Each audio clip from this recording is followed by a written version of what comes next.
we'll start off with the number 1.97 mil cutter. We'll put that into the machine. Okay, now because these cutters are very narrow, as opposed to a larger cutter like that, if you apply too much torque to them with the handle up here, you're going to screw them up, literally turn them into a corkscrew. So, using very light pressure as you turn the machine, light pressure, just keep it turning around, and once it cuts through, it'll bottom out like that. Then it'll come back up again. The spring will lift it. Take that reamer out. Go up to the next size, 2.47. Put it into the machine. And once again, start drilling the hole out. Light pressure. You don't want too much, you don't want to make a mess of the reamer. Alright. Now our third and final size, which is 3/100 of a millimetre, smaller than the hole we need to put our bushing in. Once again, turn it slowly. There we go, that's bottomed out. Take the reamer out.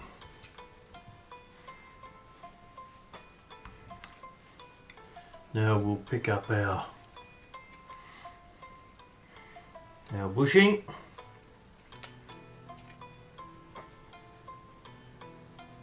Making sure that the sinkhole, the dent in it, that gets the oil put in it, facing away from you. You don't want to put it in back to front.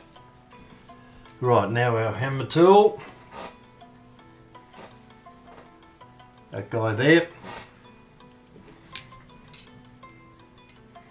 Put it into the machine, tighten it down.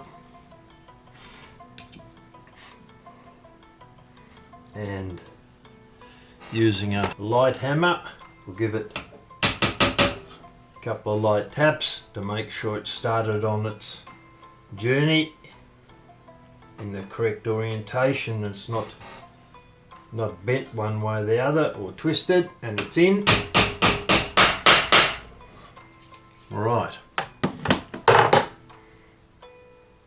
That's nice and smooth. Undo the clamp and take the plate out. Yes, that looks pretty good. That's the bushing we've just put in it. Right, if you check with the pivot, it's not going to fit in, which is what we knew and what we expected. We're now going to remount the bushing so the pivot will fit in it. Right, we'll go through that process again. Zero out our vernier. Measure the diameter of the pivot, 1.46 millimeters. Have a look on our box. 1.4, 1.5, number 47. We'll take one of those out and test it. 47. Rubber band back on the box so we don't spill it. Bushing on our hand, and then try to fit the pivot into it, and it fits in, so that's the wrong size. It's pretty tight, but it's the wrong size. So back to our box, we'll put the 47 in, take out a 46 and try that to see if this one is the right size.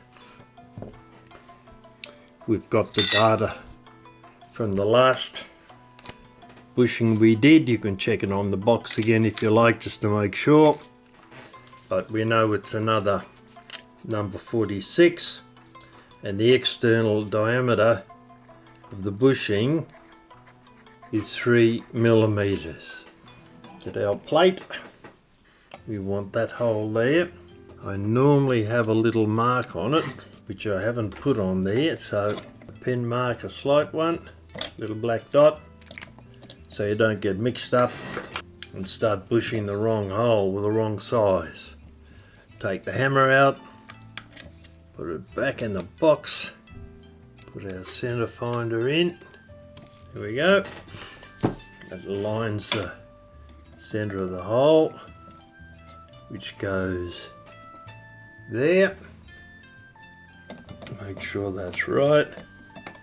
And we're going to have to be very careful here because the count wheel's there. I wonder if maybe I'll check this side up there. We'll use the other end to hold it.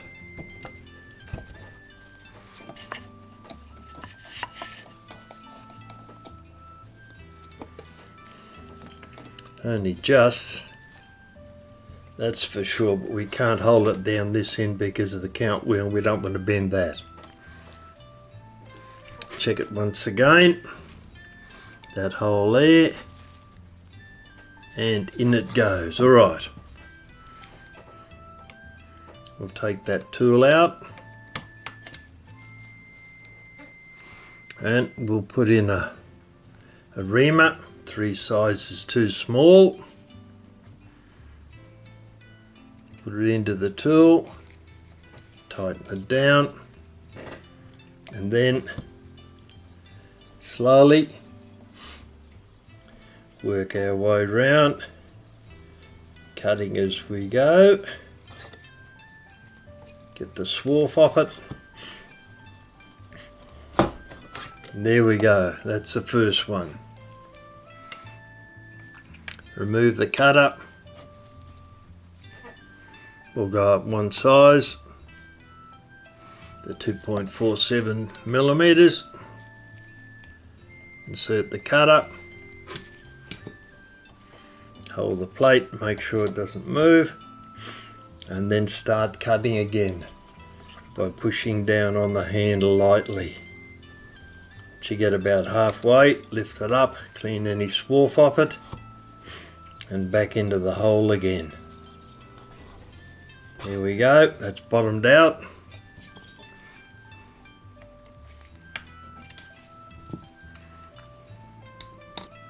Our third reamer, the final one, 2.97 millimeters.